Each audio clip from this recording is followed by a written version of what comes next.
Les devoirs du seigneur étaient un recueil de conseils pour bien gérer sa seigneurie, ses terres, son royaume.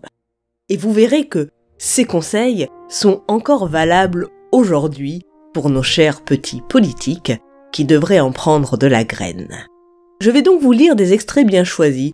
Bon, non pas pour que les politiques suivent ces conseils, ils n'écouteront jamais ma vidéo, mais nous pourrons rire ensemble. Les petits contes de la grotte au chat. Ça, ce n'est pas pour les enfants. Donc, Les Devoirs du Seigneur est paru une première fois en 1651, ce fut un best-seller, et il est reparu en 1687. J'ai appris qu'il a fait l'objet d'une réédition récemment, sauf que moi j'ai une vieille édition de 1687, alors qu'est-ce que vous voulez, on va faire avec.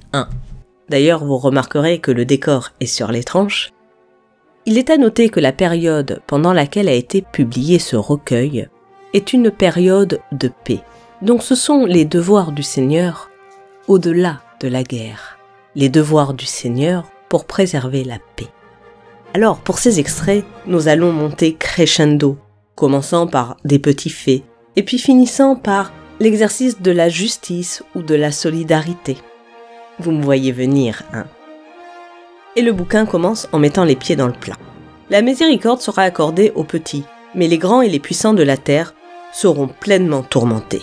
Car oui, avoir des pouvoirs pareils, c'est surtout avoir des devoirs envers la société et envers Dieu. Bon, d'accord, aujourd'hui Dieu, mais voilà.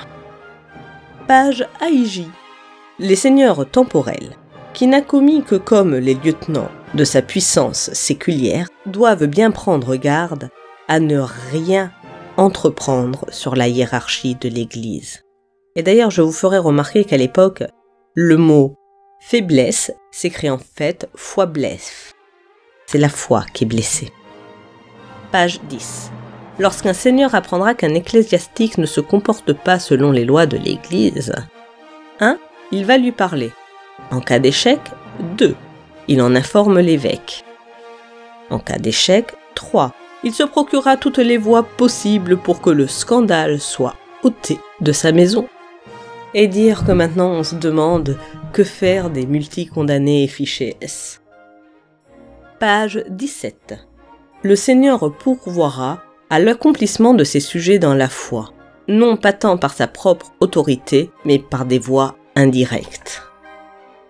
Page 21. Il observera aussi que les prédicateurs n'usent point de leurs serments de paroles scandaleuses et tendent à la sédition. Page 40.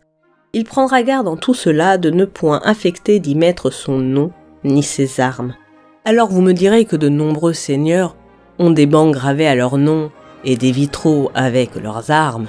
Oui, c'est vrai. Mais aujourd'hui aussi, nos princes de la République essayent de laisser leur nom dans des monuments divers et variés. Page 44. Ayez un comportement exemplaire. D'ailleurs, on note de multiples références à Charlemagne. Page 50. Il est aussi enjoint par les ordonnances à ceux de la religion prétendue réformée de suivre en public toutes les lois politiques gardées par les catholiques et de se contenir dans les bornes qui leur sont prescrites par les règlements de nos rois touchant à l'exercice de leur religion. Et il est noté plus loin, vos droits de seigneur sont moins précieux que l'honneur que vous avez à remplir vos tâches. Préférez renoncer à vos droits qu'à votre honneur. Page 70. Le seigneur doit être ponctuel à ses rendez-vous. Passons aux devoirs du seigneur touchant à la justice et à la police. Page 87. Ceux auxquels la puissance de juger est commise doivent juger avec équité et avec justice, suivant ce qui est écrit. Page 94. Qu'ils examinent les causes des pauvres les premiers, c'est-à-dire que les juges traitent rapidement les dossiers des plus pauvres, ceux qui sont mis en difficulté financière par l'absence de jugement. On pourrait donner aujourd'hui comme exemple le squat d'une résidence principale. Page 96. Qu'ils traitent les crimes avec diligence. Page 104. Le geôlier doit surveiller ses prisonniers et ne pas leur laisser remettre de courrier qu'un juge n'aurait pas lu avant. En gros, pas de téléphone portable en prison. Page 105. Si un représentant du pouvoir fait un écart, dans un premier temps, je le préviens. Dans un second, je le menace. Dans un troisième temps, j'applique ces menaces, c'est-à-dire que je le suspends. Et s'il continue, au final, je le destitue. Page 113. Ce n'est pas sans sujet que le seigneur temporel porte l'épée de la justice, comme ministre qui est envoyé de Dieu pour punir ceux qui font mal. Oui, la justice est aveugle aux différences, mais punit. C'est à ça que sert l'épée. Page 114. Le Seigneur aura très grand soin de ne pas manquer de faire juger toutes sortes de crimes. Et pour cela, toutes les peines sont bonnes à prendre, amende, prison, confiscation, bannissement, peine corporelle. Page 119. Il faut récompenser les dénonciateurs. Page 120. Contre les autres crimes comme vol, meurtre, assassinat, battu, violence, injure, médisance, crimes de faux, de péculat, de fausse monnaie, contre ceux qui sèment des libellés diffamatoires, qui font des assemblées et portent d'armes illicites, qui se masquent, qui tourmentent, qui oppriment injustement les pouvoirs par leur pouvoir.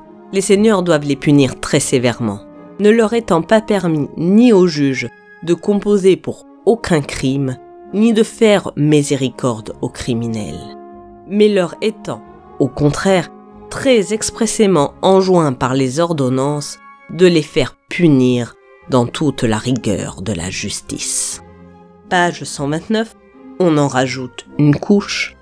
Il ne faut en aucun cas en établir l'impunité, par la vaine montre de l'impuissance de la justice. Si un crime ne peut être puni, démerdez-vous pour que ça ne se voit pas. Page 136. Veillez à ce que le prix des choses reste juste. Page 141-142.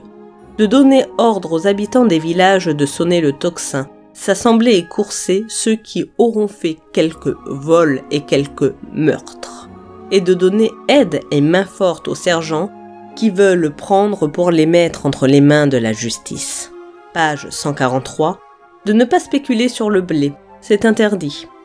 Page 158. Respectez la loi naturelle et divine. Ne faites point à autrui ce que vous ne voudriez pas qu'il vous fût fait. Car la première et la moindre des justices est de ne point faire le mal. Page 174. Il pourra ordonner, s'il veut, que l'on n'y recevra que les pauvres et les malades de ces terres. Page 178. Ne pas refuser la charité, gîte et couvert aux pauvres. Page 188. Quant aux pauvres, il y en a deux sortes. Ceux qui peuvent travailler et à qui l'on doit fournir besogne, les préférant à cet effet aux étrangers, dans les ouvrages utiles et nécessaires. Ceux, enfants, vieux, handicapés, ou de la surcharge d'enfants, ou enfin parce que leur petit travail n'est pas toujours suffisant pour subvenir aux nécessités d'une famille lorsqu'elle est nombreuse. Il les assistera selon leurs besoins et son pouvoir. Page 193. Mais surtout il aura soin de faire souvent vérifier par son intendant des pauvres, de peur d'y être trompé et de donner trop ou trop peu. Page 201. Pour ce qui est des pauvres passants, le Seigneur sera plus retenu à leur donner, tout parce que leur véritable état ne lui peut être si facilement connu que parce que, étant premièrement obligé aux pauvres de ces terres, il semble qu'il leur ôte autant d'aumônes qu'il en donne aux étrangers, car les biens temporels ne sont pas infinis, comme l'est la bonne volonté de celui qui donne. Page 202. Les passants valides ne recevront pas d'aumône, si ce n'est que ce soit des gens qui, n'ayant pas accoutumé à gueuser, s'en retournent en leur pays. Page 203. Pour ceux passants qui ne peuvent travailler, il leur sera donné quelque chose en passant chemin, ne permettant pas qu'ils s'arrêtent sur leur terre. En gros, cela, on leur donnera assez pour qu'ils puissent continuer leur chemin et aller plus loin. Et pour conclure, page 227, considérant moins la lettre que l'esprit de la loi, c'est-à-dire qu'il faut respecter l'esprit de la loi et pas jouer avec les textes. Page 230, le Seigneur ne saurait presque rien faire de toutes ces choses s'il ne va pas quelquefois lui-même dans ces terres. Parce que, oui, monsieur les politiques, pour gouverner, il faut connaître son peuple.